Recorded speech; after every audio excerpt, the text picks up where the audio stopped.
ولا قوة إلا بالله أشهد أن لا إله إلا الله وحده لا شريك له وأشهد أن محمدا عبده ورسوله. Anak-anak yang saya banggakan dan saya ambil saya perjuangan Purna Bakti dari RGUG 54.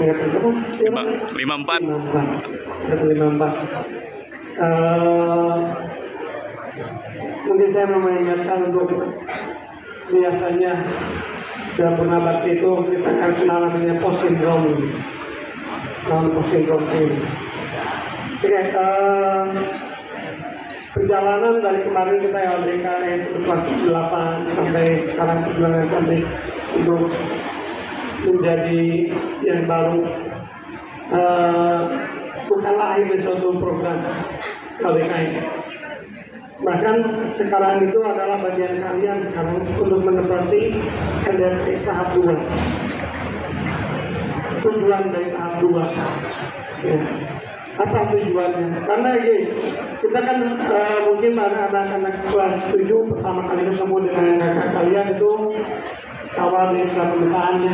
Tujuan mereka dengan pemetaan membantu kalian bahkan jadi ikutan bertarung ya.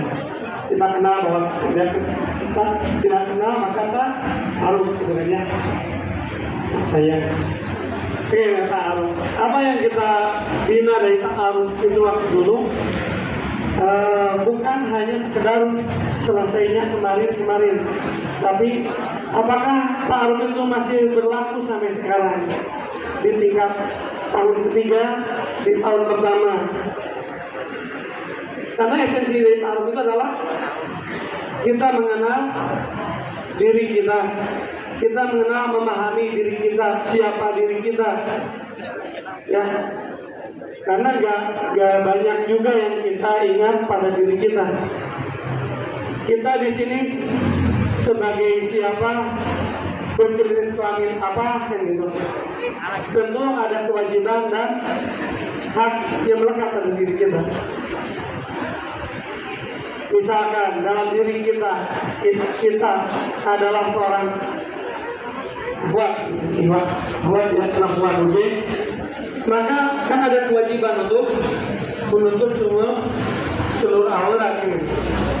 Ketika kita akan ketemu dengan orang yang bukan mukmin, maka kita harus selalu dalam keadaan tutup aurat ini.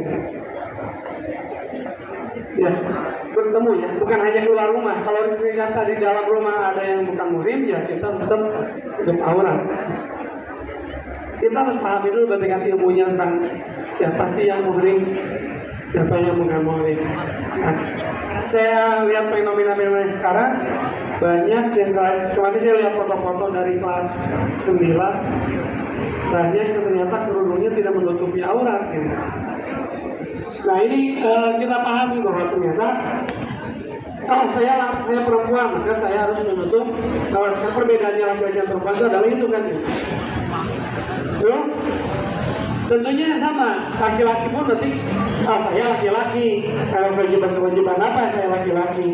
Dan kita pun tidak akan mengikuti atau memperagakan gaya-gaya perempuan. Karena di dalam Islam jelas hukumnya ini laki-laki atau perempuan, karena ada hak dan kewajiban ya menuntutnya gitu.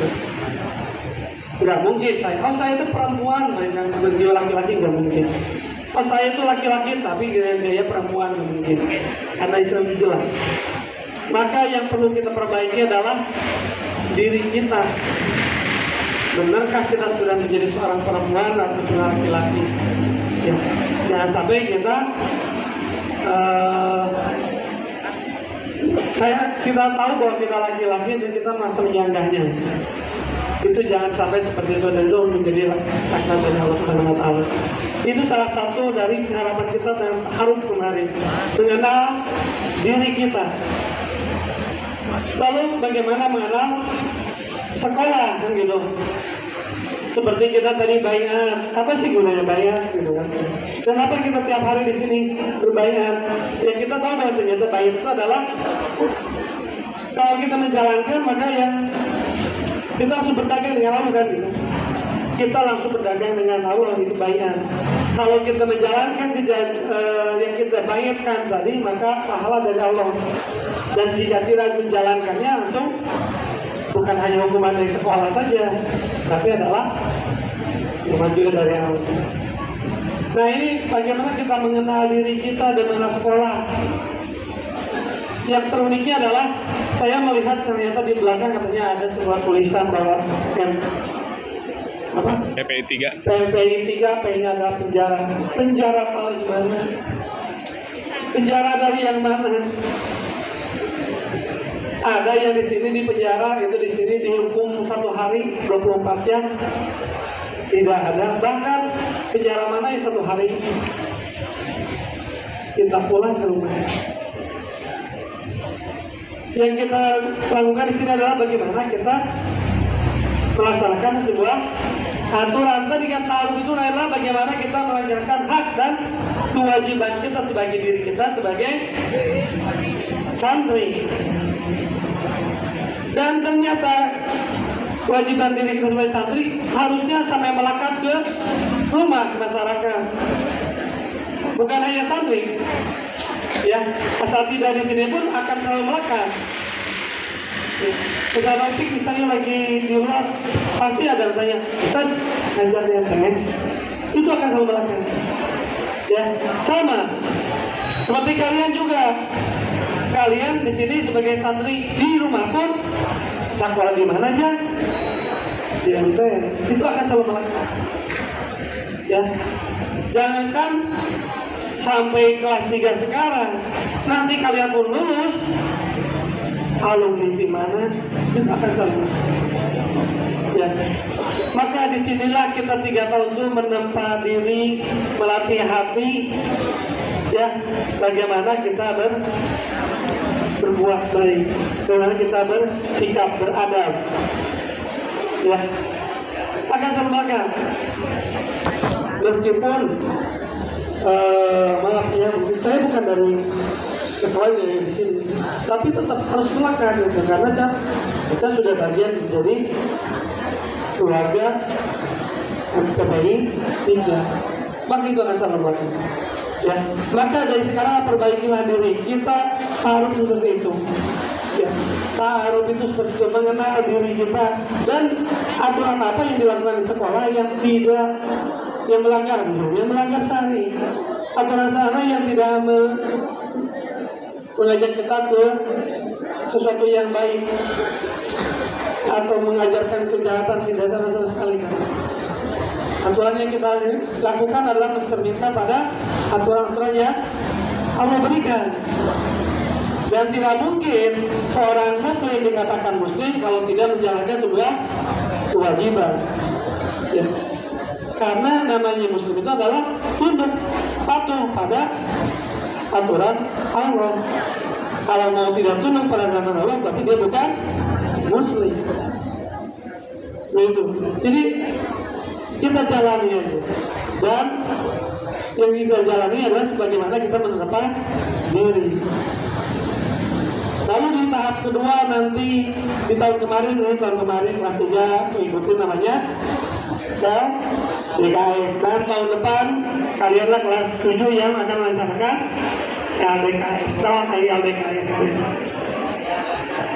latihan dasar kepemimpinan, bukan latihan dasar calon pemimpin, bukan, tapi latihan dasar kepemimpinan. Nah, kepemimpinan karena yang dibuat adalah sebuah sistem.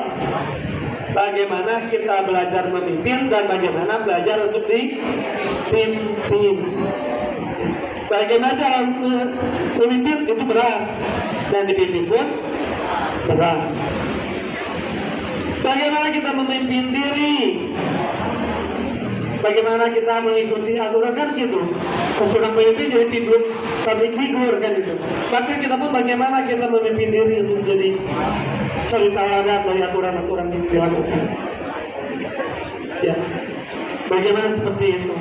Dan bukan hanya sebagai pemimpin saja, tetapi sekarang adalah saatnya tahap 2 dari kalian apa?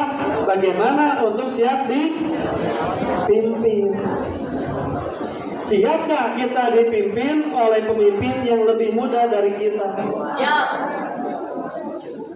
Ya, itu kita lihat dari action kita. Apakah kita akan turut andil membantu, ataukah kita akan menjadi orang yang membangkang? Ya, kadang-kadang kan gitu kan, yang permasalahan yang sering terjadi mungkin, tapi enggak, mudah-mudahan kita enggak. Biasanya yang paling membangkang dari aturan-aturan yang dibentuk oleh RUG adalah kelas 9. Kenapa? Ya, kenyawan kalian bahwa mengintinya. Wah, sombong, menjadi itu sopan kalah cinta. Gitu kan? Sering muncul seperti itu. Padahal yang dilakukannya apa yang salah? Ya mungkin betul kan jaga dia atau enggak. Kita kan di razia, beri warian razia. Nah ini kan saja program dia. Kan program kalian juga seperti itu dulu. Ya kan? Bagaimana perasaan kalian ketika di kelas 9 waktu dikatakan itu? Jangan sampai kalian lakukan hal sama pada kelas 8. Tapi bantulah menjalankan aturan-aturan yang dilaksanakan. Kewajiban mereka justru kita dukung gitu. Dan inilah titik ABKS kalian, bagaimana menghadapi post syndrome kalian. Apa post power syndrome itu? Sindrom kehilangan kekuatan. Itu merasa dari mana kita akan post syndrome itu? Bukan tingginya sebuah jabatan, tapi bagaimana kita merasa tinggi dalam sebuah jabatan. Seorang presiden, dia tidak jadi presiden lagi, dia akan menguasai saja, aman saja ketika dia tidak merasa itu jabatan tinggi, tapi hanya sebagai amanah saja. Dan tentunya mungkin dia akan merasa tersenyum bahagia ketika dikatakan sudah selesai dengan baik, tidak akan merasa sedih gitu. Yang menyebabkan merasa sedih biasanya adalah dia merasa belum tuntas dalam melaksanakan kewajiban. Mereka akan merasa diam saja, tenang saja. Mantan gubernur misalkan, dia balik lagi aja ke aktivitasnya. Tapi kalau merasa tinggi, seorang ketua RT aja bisa merasa tinggi, wah saya tokoh. Dia akan merasa, oh wanianan ke saya kerjanya mereka. Nah itu pun kita akan merasa, apakah kita akan hidup sindrom, atau kita akan bolos diri memahami lagi dan membantu menjalankan kewajiban kita sebagai santri. Ya kita terjadi ini tidak akan panjang. Ya tentu saja. Assalamualaikum warahmatullahi wabarakatuh.